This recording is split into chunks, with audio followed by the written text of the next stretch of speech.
قل إني أمرت أن أعبد الله مخلصا له الدين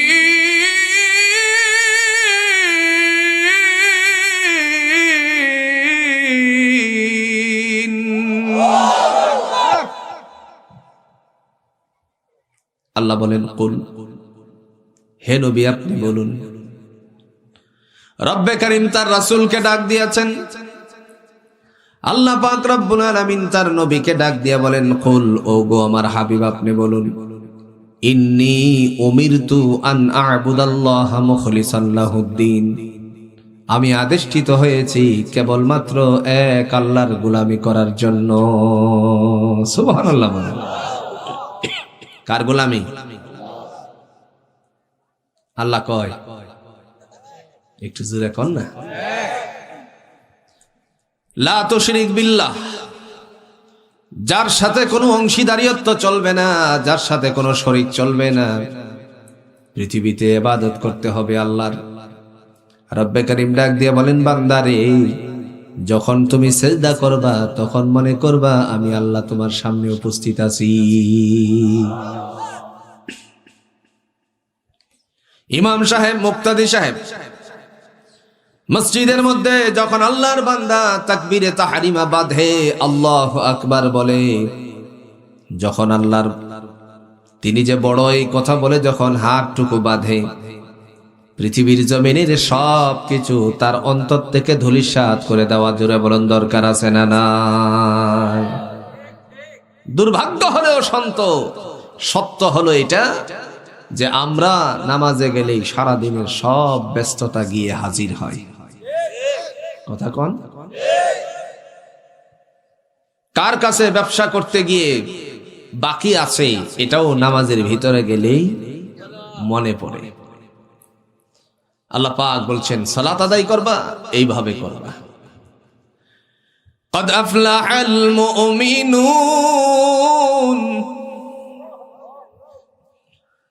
الذين هم في صلاتهم خاشعون।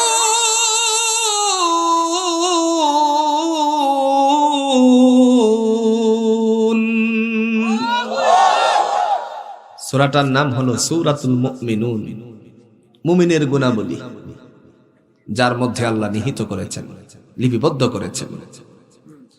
আল্লাহ বলেন মুমিনেরা হলো সফলতা অর্জনকারী। মুমিনের প্রথম নাম্বার গুণ, মুমিনের প্রথম নাম্বার আল্লাহ রাব্বুল আলামিনের পক্ষ থেকে তার গুণ বর্ণনা করেছেন, তারাই হলো মুমিন। খুব ভালো করে বোঝার চেষ্টা করবেন। আল্লাহ পাক রাব্বুল আলামিন ডাক দিয়ে বলেন তারাই হলো মুমিন যারা বিনয়ের সহিত, জোরে বলুন তো, নামাজ পড়ে। কার জন্য পড়ে? চারটা জিনিসের ঘোষণা দিতে হবে, পারবো তো ইনশাআল্লাহ?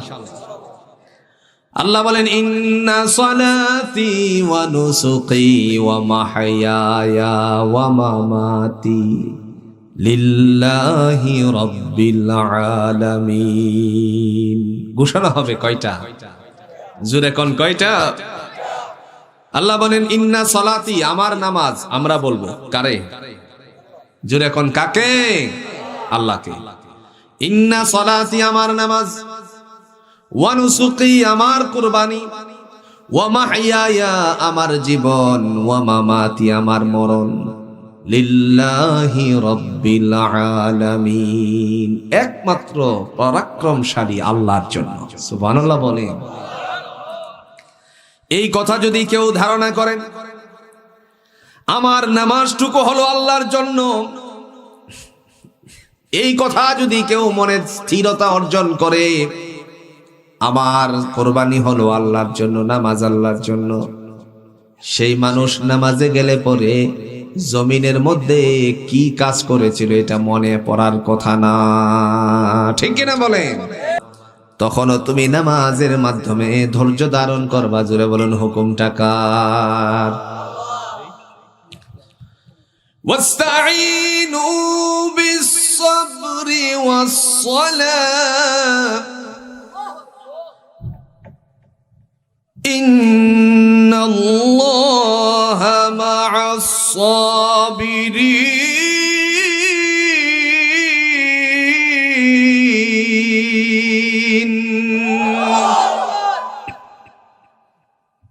আল্লাহ বলেন বিপদে পড়ে গেলে, তোমরা মুসিবতে পড়ে গেলে নামাজের মাধ্যমে ধৈর্য ধারণ করবা। জোরে কন্যা সুবহানাল্লাহ। কোরআনে আল্লাহ পাক রব্বুল আলামিন আরো ডেকে বলেন ওয়াসজুদি ওয়াখতারিব, যদি সেজদা বেশি করো আমি আল্লাহ তোমাকে অতি সন্নিকটে নিয়ে যাব।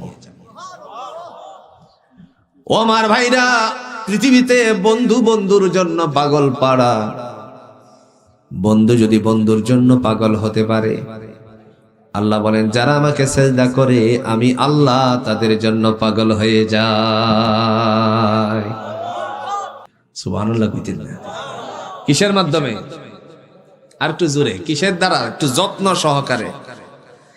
হাফিজু আলাস সালাওয়াত,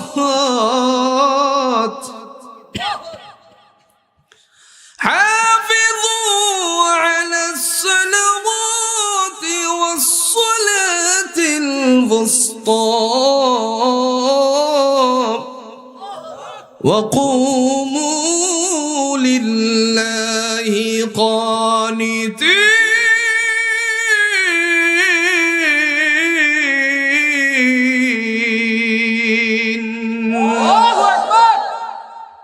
আল্লাহ বলেন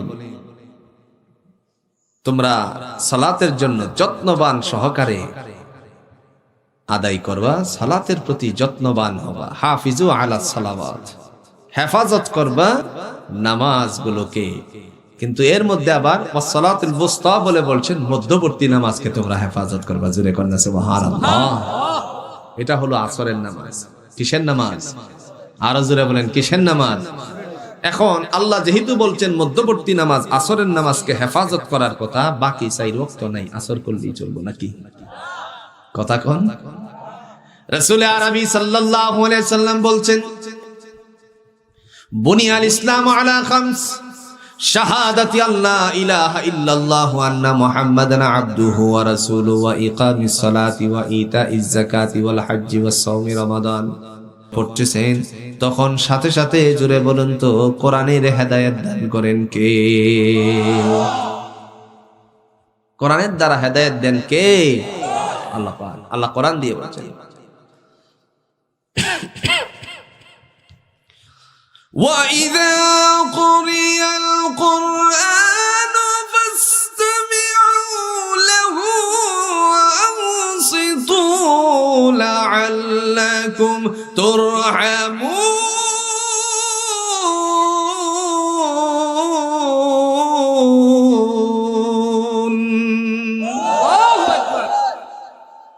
আল্লাহ বলেন যখন আমার কিতাব কোরআন তেলাওয়াত হয় তখন তোমরা ফাসতামিউ লাহু, মনোযোগ সহকারে কান লাগায়া শোনো। সুবহানাল্লাহ বলছেন না? সুবহানাল্লাহ। وَإِذَا قِيلَ لَهُمْ تَعَالَوْا يَسْتَغْفِرْ لَكُمْ رَسُولُ اللَّهِ لَوَّوْا رُءُوسَهُمْ وَرَأَيْتَهُمْ يَصُدُّونَ وَهُمْ مُسْتَكْبِرُونَ سَوَاءٌ عَلَيْهِمْ أَسْتَغْفَرْتَ لَهُمْ أَمْ لَمْ تَسْتَغْفِرْ لَهُمْ لَن يَغْفِرَ اللَّهُ لَهُمْ إِنَّ اللَّهَ لَا يَهْدِي الْقَوْمَ الْفَاسِقِينَ। রমজানে আসেনি? কথা কর না, কে রমজানে আসেনি? মুসল্লিরা মনে হয় কিলাকিলি করে। জোরে কর না। ও ভাই, খ্রিস্টান থেকে মুসলমান হয়েছেন শুধুমাত্র একজন মুসলমানের কৌশল অবলম্বন করার কারণে। বলতেছে তোরা মুসলমানেরা উগ্রবাদ, জঙ্গিবাদ, এই সেই নানান কিছু। এখন চিন্তা করলো কলিগ তো, চেয়ারটা তো উপরে, এখন যদি তার সাথে কোনো অশোভনীয় আচরণ হয় তখন আমার ঝামেলা সৃষ্টি হওয়ার সম্ভাবনা আছে না নাই? দোস্ত তোমাকে কিছু কথা বলি, হ্যাঁ বলো। মনে করো 1 লক্ষ মানুষ তোমাদের জমায়েত করতে এক জায়গায়, কত সময় লাগবে? মাসখানেক। কি করতে হবে এর ভিতরে? পাবলিসিটি। তারপরে যখন সময় হবে গাড়ি দিতে হবে, মাঠে আসবে, মানুষেরা উপস্থিত হবে। আচ্ছা ঠিক আছে, উপস্থিত হওয়ার পরে কোনো ঝগড়া ফাসাদ, হ্যাঁ কিছু তো আছে, কিছু তো হবেই। এবার বলতেছে তাকাও। যখন সময় হয়ে গেল মাগরিবের সময়ে, কাবার মুয়াজ্জিন, মদিনার মুয়াজ্জিন এট টাইমে আজান শুরু করেছে। যখন আজান শুরু হয়ে গেল, মুক্তাদি হুজ্জাজ একরামগণ যারা থাকে তারা সাই করার সময়ে, তোয়াব করার সময়ে আস্তে আস্তে করে তারা কাতারা বন্দী হতে থাকে। যখন সময় আজানের শেষ, মানে আজান শেষ হয়ে গেল, ঠিক টাইমে এসে মুক্তাদির সামনে উপস্থিত হয়ে গেল ইমাম, এবং পিছন দিক থেকে আস্তে করে তাকবীর শুরু করলো। ইকামত, আল্লাহু আকবার, আল্লাহু আকবার, আশহাদু আল্লা ইলাহা ইল্লাল্লাহ, আশহাদু আন্না মুহাম্মাদার রাসূলুল্লাহ, হাইয়া আলাস সালাহ, হাইয়া আলাল ফালাহ। ভুল হইতেছে মনে হয় নাকি? না, এটা হলো মক্কা মদিনারটা দিতেছি আর কি, কথা বুঝছেন? হাইয়া আলাস সালাহ, হাইয়া আলাল ফালাহ, قد قامت الصلاة قد قامت الصلاة الله أكبر الله أكبر لا إله إلا الله। শেষ করল। এবার প্রধান ইমাম, আল্লাহর ঘরের ধর্ম মন্ত্রণালয়ের মন্ত্রী শেখ আব্দুর রহমান আস-সুদাইস তিনি উপস্থিত, আর মনিটরের দিকে তাকায় রাখছে খ্রিস্টান কলিগকে, তাকিয়ে থাকবা, অন্যদিকে চাইবা না। আল্লাহু আকবার, আলহামদুলিল্লাহি রাব্বিল আলামিন, আর রহমানির রহিম, মালিক ইয়াউমিদ্দিন, ইয়্যাকা না'বুদু ওয়া ইয়্যাকা নাস্তাঈন, اهدنا الصراط المستقيم صراط الذين أنعمت عليهم غير المغضوب عليهم ولا الضالين।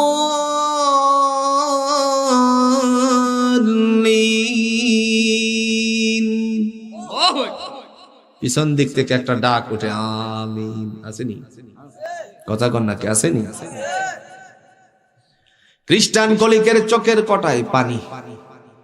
মুসলমান বন্ধু ডেকে বলে, বন্ধুরে তোমার চোখে পানি কেন? তুমি তো বলেছিলে মুসলমানরা হলো উগ্রবাদ, জঙ্গিবাদ, তাহলে তোমার চোখে পানি কেন? বলছে, দুঃখ করি তোমাকে এই কথাটা বলার জন্য, আমি সরি, ক্ষমা করে দিও, আমি বুঝি নাই মুসলমানরা যে এত শান্ত জাতি। একজন ইমামের পিছনে 20 লক্ষ মানুষেরা নীরব নিস্তব্ধ হয়ে দাঁড়িয়ে থাকে।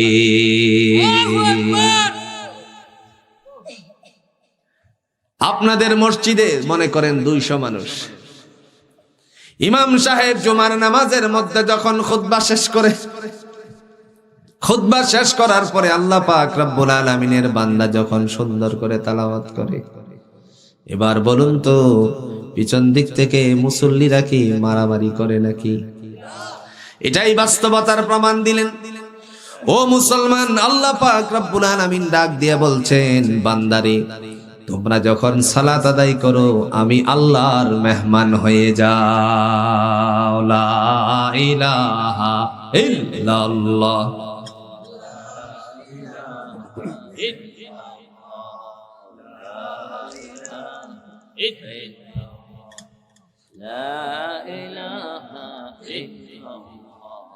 লা ইলাহা ইল্লাল্লাহ,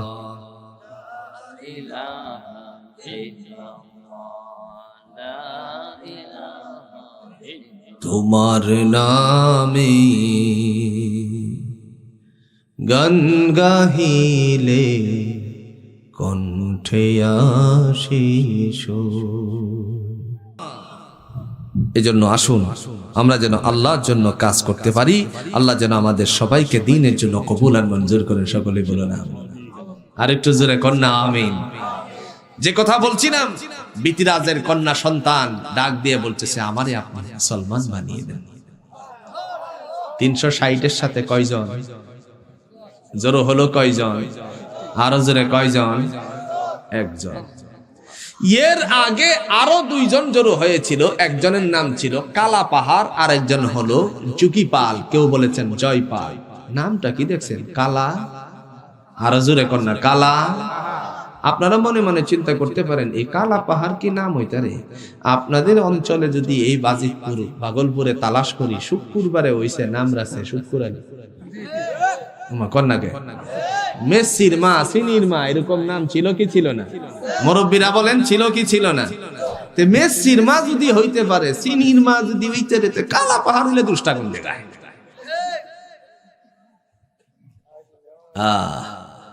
এই কালা পাহাড় আর জকিপাল বা জয়পালকে পাঠানোর উদ্দেশ্য ছিল জাদুবিদ্যা দিয়ে তাদেরকে এই দেশ থেকে তাড়ানো।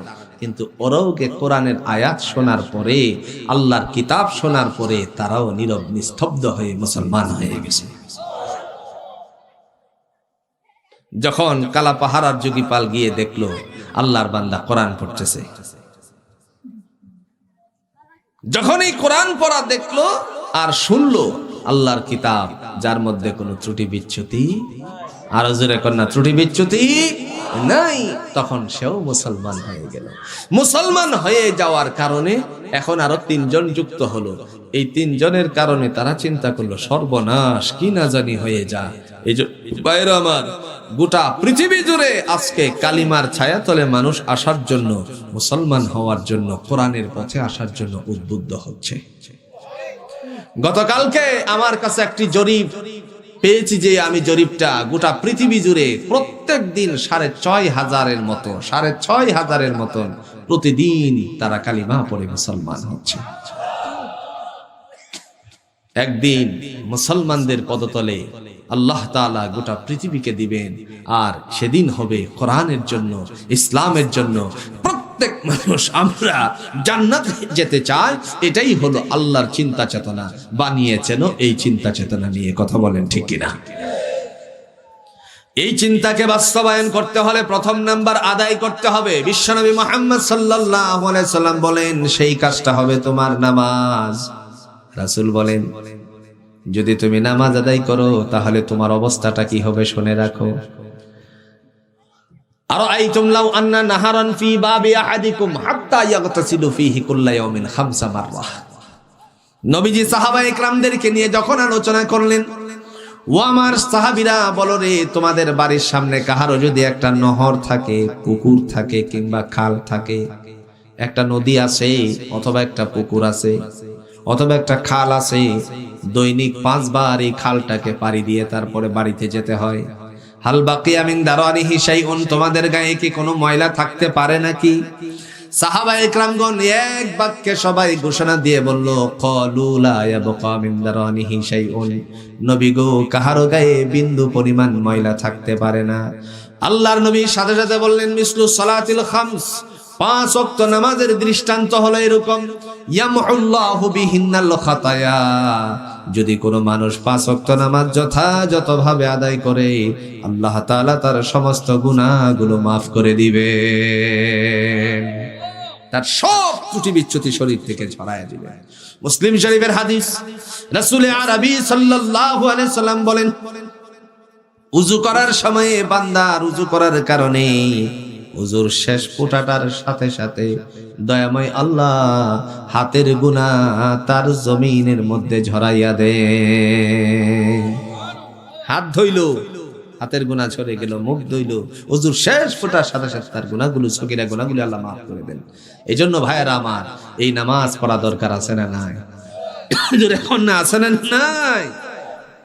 আল্লাহর নবী ডাক দিয়ে বলেন, ও আয়েশা, সাহাবীদেরকে নিয়ে বলতেছেন, আমি আমার উম্মতদেরকে কিয়ামতের ময়দান থেকে টানিয়া টানিয়া সব জান্নাতে নিয়ে যাব। আরেকটু আস্তে কোন সুবহানাল্লাহ। হযরত আয়েশা রাদিয়াল্লাহু তাআলা আনহা বললেন, ইয়া রাসূলুল্লাহ, আপনি যে আপনার সাথীদের সামনে বললেন উম্মতদেরকে জান্নাতে নেবেন, তো উম্মতদেরকে আপনি চিনবেন কেমনে? নবী বলেন, আয়েশা রে, তোমার যদি মনে করো একটা ঘোড়া থাকে, সেই ঘোড়াটার মাথাটা হলো সাদা, আপনার এই ঘোড়ারে কি ঘোড়া বলেন? সান কপালে এই তো বুঝছেন, গোররাম মুহাজ্জালিন।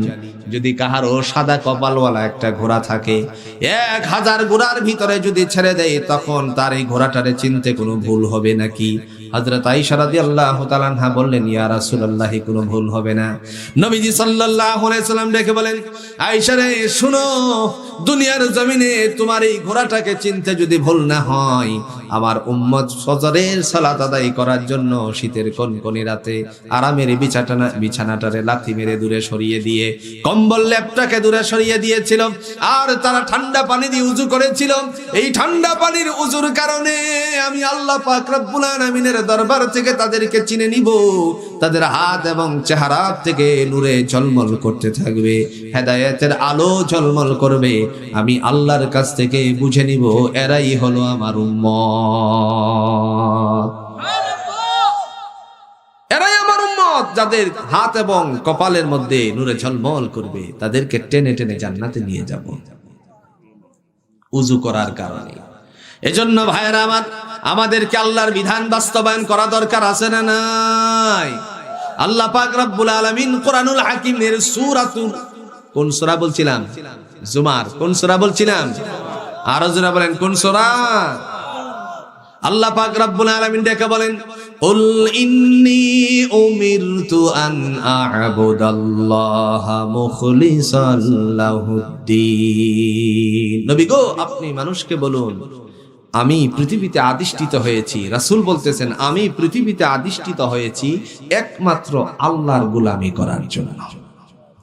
নবী যদি আল্লাহর গোলামি করার জন্য এসে থাকেন, তাহলে আমাদের কি গোলামি করা দরকার আছে না নাই? নাকি বললেই চলবে যে নামাজ রোজা লাগে না? হ্যাঁ, বলতে বলতে ক্লান্ত হয়ে যেতে পারে, কোনো কাজ হবে না। সেজন্য ভাইয়েরা আমার, আল্লাহ আমাদেরকে নামাজি বানিয়ে ঈমানের সাথে আমলের সাথে কবরের জিন্দেগিতে যাওয়ার তৌফিক দান করুক। আর জোরে বলেন আমিন। আল্লাহ আমাদের সবাইকে কবুল করুক, সকলে বলুন আমিন। আর সামনে আমার ভাই বলতেছেন শেষ বেলায় একটু কেরাত দিতে, হুজুর আইসে বলছেন, বিশ্ব হুজুর, আউযু বিল্লাহি মিনাশ শাইতানির রাজীম, বিসমিল্লাহির রহমানির রহিম।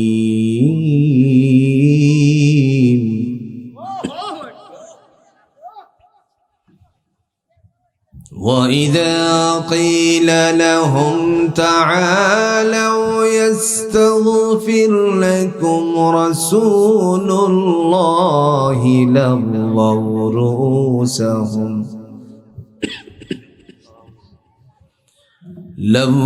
رُءُوسَهُمْ وَرَأَيْتَهُمْ يَصُدُّونَ وَهُمْ مُسْتَكْبِرُونَ.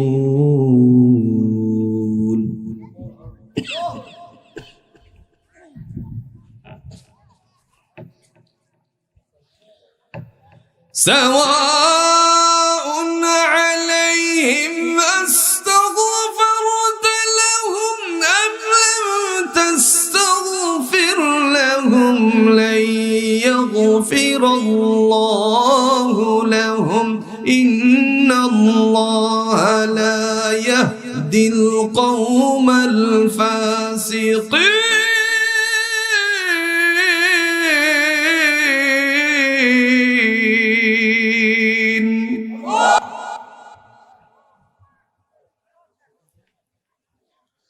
هم الذين يقولون لا تنفقوا على من عند رسول الله حتى ينفضوا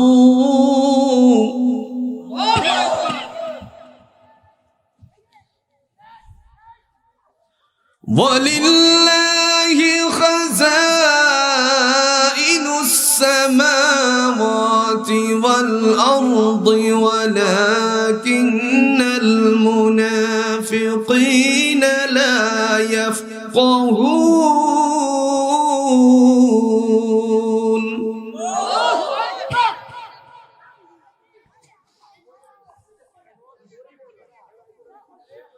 يقولون لئن رجعنا إلى المدينة ليخرجن الأعز منها الأذل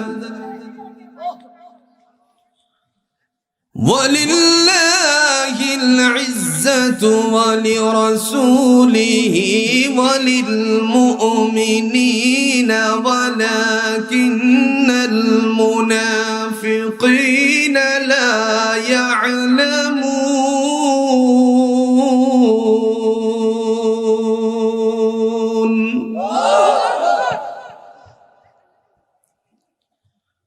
ولكن المنافقين لا يعلمون